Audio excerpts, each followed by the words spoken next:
नमस्कार दोस्तों, स्वागत है आप सभी का डिफेंस स्कोप पर, जहां हम बात करते हैं भारत के मिलिट्री अचीवमेंट्स, डिफेंस अपडेट्स और स्ट्रेटेजिक पार्टनरशिप के बारे में। तो चलिए शुरू करते हैं बिना किसी देरी के।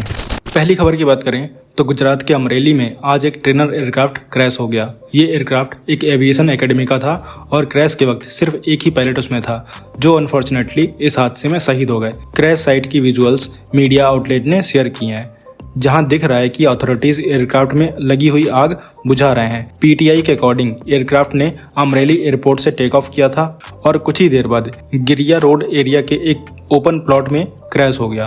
क्रैश से पहले प्लेन एक पेड़ से टकराया, फिर जमीन पर गिर के आग पकड़ ली। लोकल फायर ब्रिगेड की 4 टीम्स तुरंत वहां पहुंची और आग पर काबू पाया। अमरेली के एसपी संजय खरात ने कंफर्म किया कि पायलट ट्रेनी था और अकेला फ्लाई कर रहा था। ये भी बताया गया कि एयरक्राफ्ट एक दिल्ली बेस्ड एविएशन एकेडमी से बिलोंग करता है, जो अमरेली से ट्रेनिंग देती है। अथॉरिटीज ने इन्वेस्टिगेशन स्टार्ट कर दी है ताकि क्रैश का एग्जैक्ट रीजन पता चल सके। और क्रैश एक रेसिडेंशियल एरिया में हुआ, लेकिन किसी और को कोई चोट नहीं आई क्योंकि प्लेन पहले से पेड़ से टकराया था, इसलिए मेजर डैमेज लोगों को नहीं हुआ। फिलहाल तो इस खबर के बारे में ज़्यादा जानकारी नहीं मिली है।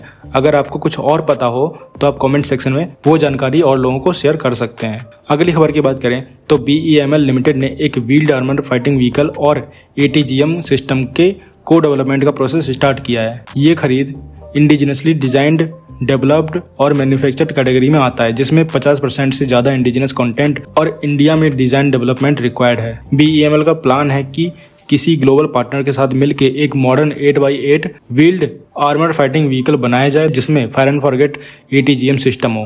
व्हीकल में एम्फीबियस कैपेबिलिटी, स्तनैग लेवल 2 और 3 प्रोटेक्शन, 30 mm कैनन के साथ क्रूलेस turret, advance thermal sights, laser detection और CBRN प्रोटेक्शन होने चाहिए। पिछले US एडमिनिस्ट्रेशन के डिफेंस सेक्रेटरी ने इंडिया के साथ आर्मर्ड व्हीकल का जॉइंट डेवलपमेंट प्रपोज किया था, पर उनका फोकस US प्लेटफॉर्म जैसे स्ट्राइकर को पुश करने पर था, जो ना तो कोई ब्रेक थ्रू कैपेबिलिटी देता था, ना ही इंडिया के एक्चुअल नीड्स को मैच करता था। India already wheeled armour protective vehicle और NBC रिकॉनेसेंस व्हीकल जैसे इंडिजिनस प्लेटफॉर्म बना चुका है, जो स्ट्राइकर के बराबर ही नहीं बल्कि काफी फीचर्स में उससे बेटर भी हैं। US का स्ट्राइकर भी 8x8 mobility, urban warfare suitability और जेवेलिन ATGM इंटीग्रेशन ऑफर करता है, लेकिन BEML की स्पेक्स ऑलरेडी इन फीचर्स को मैच करती हैं। टरेट के अलावा मतलब इंडिया स्ट्राइकर लेवल कैपेबिलिटी खुद डेवलप कर सकता है।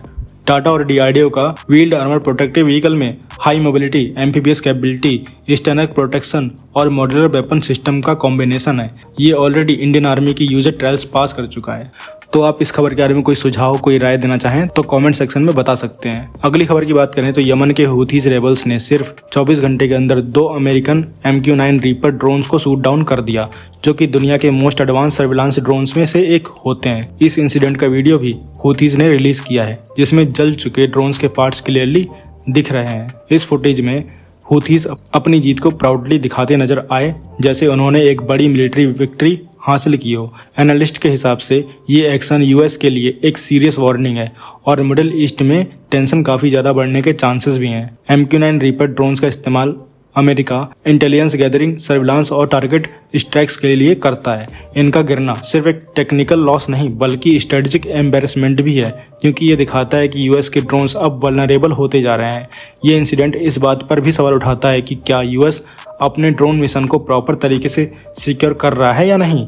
2 ड्रोन सिर्फ एक दिन में गिरना ये दर्शाता है कि हूथीज के पास एडवांस ट्रैकिंग और मिसाइल सिस्टम होने लगे हैं, जो पहले उनके पास नहीं होते थे। अमेरिकन फोर्सेस के लिए ये एक वेकअप कॉल भी हो सकता है, जिसमें उन्हें अपने ड्रोन ऑपरेशंस के प्रोटोकॉल और सेफ्टी सिस्टम को दोबारा डिजाइन करना पड़ सकता है। मिडिल ईस्ट के करंट क्लाइमेट पहले ही वोलेटाइल हैं और ऐसे में ये ड्रोन अटैक्स एक नए कॉन्फ्लिक्ट या रिटेलिएशन को जन्म दे सकते हैं। ये भी हो सकता है कि US अब इन रीजन्स में ड्रोन यूज करने से पहले ज़्यादा कॉशन और टेक्नोलॉजी अपग्रेड का सहारा ले।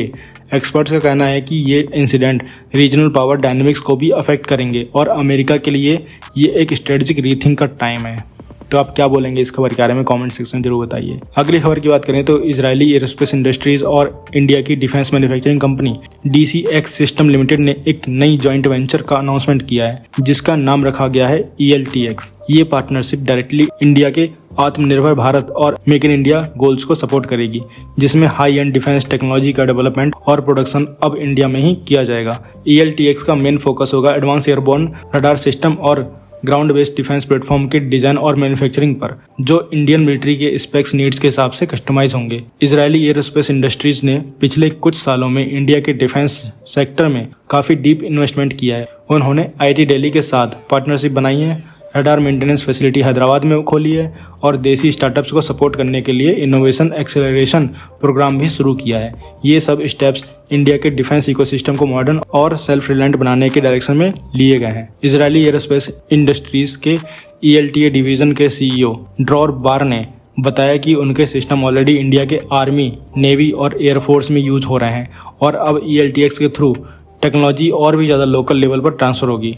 DCX सिस्टम के CMD डॉक्टर राघवेंद्र राव ने कहा कि ये जॉइंट वेंचर इंडियन मिलिट्री की प्रिपेयरनेस को बूस्ट करेगा और साथ ही स्किल्ड जॉब और इंफ्रास्ट्रक्चर ग्रोथ का भी एक नया चैप्टर शुरू करेगा। इजरायली एयरोस्पेस इंडस्ट्रीज पिछले 40 सालों से इंडिया के साथ स्ट्रेटेजिक पार्टनरशिप में काम कर रहा है। उन्होंने missile defence system, UAV, satellite और रडार जैसे एडवांस टूल्स इंडिया को सप्लाई किए हैं। DCX सिस्टम का मैन्युफैक्चरिंग प्लांट बेंगलोर में है, जहां RF और इलेक्ट्रॉनिक डिफेंस सिस्टम बनाए जाते हैं। ये कोलैबोरेशन दोनों नेशंस के बीच ट्रस्ट और शेयर्ड विजन का रिजल्ट है, जिसमें गोल है इंडिया को ग्लोबल डिफेंस मैन्युफैक्चरिंग हब बनाना। तो आप क्या बोलोगे इस खबर के बारे में कमेंट सेक्शन में जरूर बताइए। तो दोस्तों, ये थी आज की डिटेल्ड अपडेट्स हमारे भारत के डिफेंस और इंटरनेशनल स्ट्रेटजीज के बारे में। अगर आपको ये वीडियो इन्फॉर्मेटिव लगा हो तो लाइक करें, शेयर करें और चैनल को सब्सक्राइब करना ना भूलें। आपका सपोर्ट हमें और बेहतर कंटेंट बनाने के लिए मोटिवेट करता है। मिलते हैं नेक्स्ट वीडियो में। थैंक्स फॉर वॉचिंग एंड जय हिंद, जय भारत।